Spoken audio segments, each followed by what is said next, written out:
Olá, tudo bem? Eu sou a professora Dorinha, professora de arte. Estarei com você, aluno do 7º ano do ensino fundamental, em mais essa aula, em mais esse encontro, onde nós vamos revisar um pouquinho sobre o teatro e a dança, aquilo que nós já vimos dentro do teatro e da dança, certo? Então vem comigo.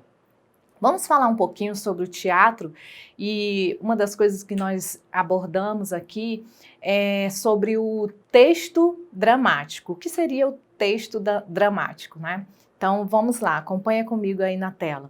Bem, esse texto dramático é um tipo de texto que é escrito para ser representado, né? Então nós vemos aí nessa imagem, né, a pessoa, o ator que está atuando, né? Então esse texto é feito para a atuação do ator, né, sua apresentação, é chamado de texto dramático. O texto dramático ele pode surgir sob a forma de tragédia, comédia, drama, teatro épico, teatro moderno. Então são formas de apresentação desse teatro, são os gêneros do teatro, certo? Bem, e o texto dramático ele é composto por dois tipos de texto. O primeiro é chamado de texto principal. O que seria o texto principal? Ele corresponde às falas dos atores. É composto por monólogo, diálogo e apartes, né? Então, o monólogo é quando há uma apresentação única. O ator, ele apresenta falando com ele mesmo. Então, é uma apresentação onde ele se comunica ali sozinho. É a apresentação unicamente dele, certo? É um monólogo, ele conversa ali, ele tem as suas falas e tudo, mas é só um ator atuando, né? O diálogo não, o diálogo já tem mais de outros atores atuando ao mesmo tempo, certo? E os apartes são textos que há uma interação entre o público, o ator e ator, certo? E o segundo tipo de texto é chamado de texto secundário. O que é o texto secundário? Ele consiste nas didascálias ou indicações cênicas que se destina tanto ao leitor como ao encenador da peça ou aos atores também, certo? Então, o texto secundário, ele vai trazer algumas indicações de posicionamento do ator, a hora que ele vai falar, a hora que ele vai escalar, os gestos que ele deve fazer, como ele deve se portar, onde ele deve estar naquele exato momento, né? A sua movimentação no palco. Então, traz todas essas indicações, né? Ou então, quando é um texto voltado para o leitor, né? Faz todo esse roteiro do que vai acontecer na peça teatral, certo? Então, temos esses dois tipos de texto, o texto principal e o texto secundário, beleza? Então, nós temos o início do teatro, quando tudo começou. Aí nós vamos lá para o teatro renascentista, né? Já pulando que o homem, ele desde do homem primitivo, ele encena, né? Mas aí a gente vai lá para o teatro renascentista, quando houve uma modificação bem significativa dentro dessa questão das artes cênicas, certo? Então acompanha comigo. O teatro renascentista teve início na Itália no século XV, mesmo muitos países ainda apresentarem influência do teatro medieval, que foi o teatro anterior. O teatro renascentista rapidamente se espalhou pela Europa. Se opondo ao teatro medieval, que possuía um caráter mais religioso, o teatro renascentista se caracteriza como um teatro popular com foco no homem, que é o antropocentrismo. O homem ocupará o lugar central na peça, passando a ser o protagonista da trama ao invés de Deus. Então, nós temos aí no teatro renascentista se contrapondo ao teatro medieval, que é um teatro mais voltado para a questão religiosa, Deus no centro de tudo. E já no teatro renascentista, não. É mais voltado para o homem, para o ser humano, certo? E quais são as principais características? Vamos lá, acompanha comigo. O antropocentrismo, a linguagem coloquial, uma linguagem mais popular, né? Os textos improvisados, o improviso é muito utilizado dentro do teatro renascentista. O caráter popular e cômico, né? Então eles vão para as ruas mostrar a sua arte cênica, né? Com muita apresentação engraçada, vamos dizer assim, e temas diversificados, beleza? Bem, na Itália, né?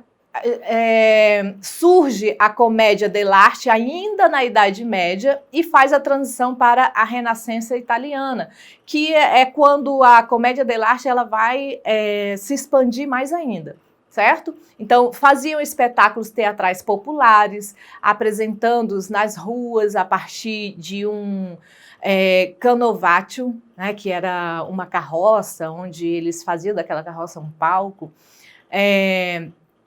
O tema tinha como fontes as comédias antigas, pastorais, contos, peças populares e eruditas. Utilizam máscaras e figurinos específicos para representar cada personagem. Então as máscaras são muito utilizadas nessa época também. Estes eram passados de geração em geração e tinham suas características fixas, né? Ou seja, esses figurinos específicos, né? Esses personagens específicos também, a pessoa que atuava com aquele personagem, ele atuava para o resto da vida e às vezes até passava, né, de pai para filho, certo? Então vamos lá. Saindo um pouquinho desse contexto do teatro renascentista, nós vamos para a dança. Então, a dança como manifestação cultural. Então, nós temos aí no nosso país uma variedade, né, dentro das regiões norte, nordeste, sul, sudeste, centro-oeste. Então nós temos aí uma cultura assim bem ampla, vamos dizer assim. Então, para cada lugarzinho desse, né, nós temos uma manifestação cultural diferenciada, certo? Então a dança também ela vai surgir dentro desse contexto da cultura local, beleza? Então vamos lá. Nós falamos um pouquinho, por exemplo, do maracatu, como você pode ver aí nessa imagem que aparece na sua tela. Nós temos o frevo, a quadrilha, o bumba meu boi, né? Então nós falamos, mas é claro que existem muitas outras, né, manifestações de dança, que são manifestações culturais, folclóricas, mas nós vamos nos deter a essas 4, certo? Então, o maracatu, a quadrilha, o frevo, o bumba meu boi, que são danças bem típicas, né, do norte, nordeste, centro-oeste, certo? Então, vamos lá. E a dança indígena? A dança, acompanha comigo aí na sua tela. A dança indígena é realizada tanto pelos homens quanto pelas mulheres. É comum que eles utilizem adereços para praticar os rituais. Os mais conhecidos são amuletos, símbolos, instrumentos musicais, além de outros itens. A depender do objetivo do ritual, as peças podem variar. Então, nós temos aí a dança indígena também, que é muito comum no nosso país. Nós falamos sobre 3 danças principais, né? A toré, onde os índios estão ali em círculo, dançando com seus instrumentos musicais, produzidos por eles mesmos.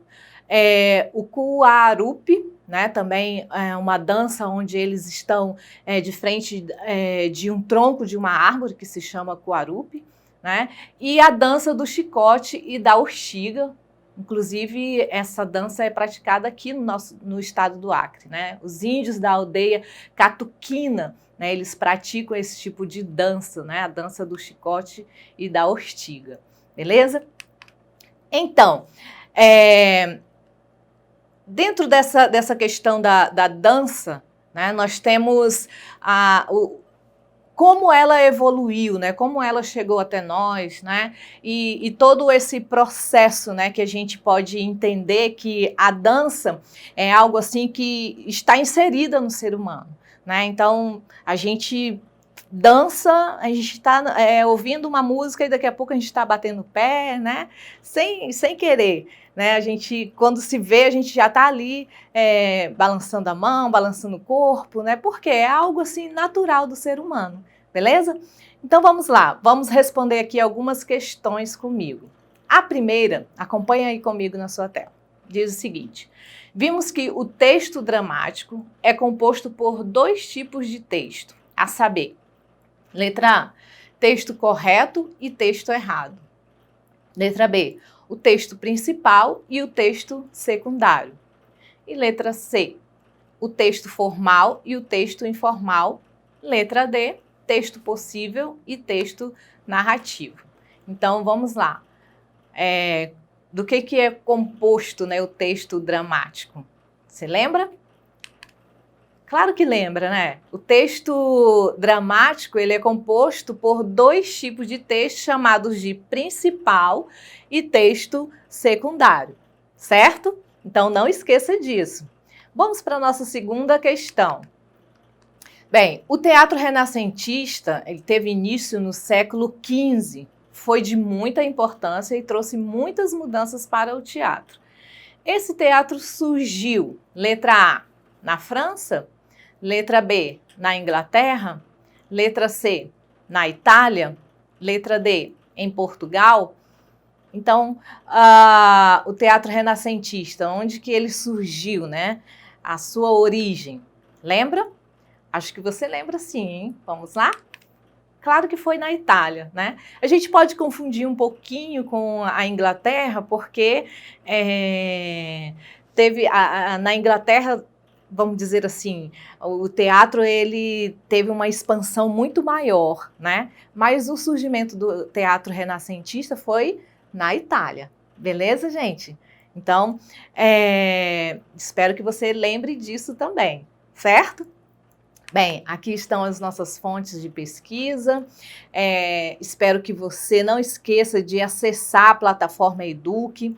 Lá você vai rever as nossas aulas, tirar algumas dúvidas que passou assim muito rápido para você e também até rever outras aulas que você queira consultar novamente. Tá certo? Então não deixe de acessar a plataforma Eduque. Se cuidem, fiquem bem e até o nosso próximo encontro. Tchau, gente, foi um prazer e obrigada por estar aqui conosco.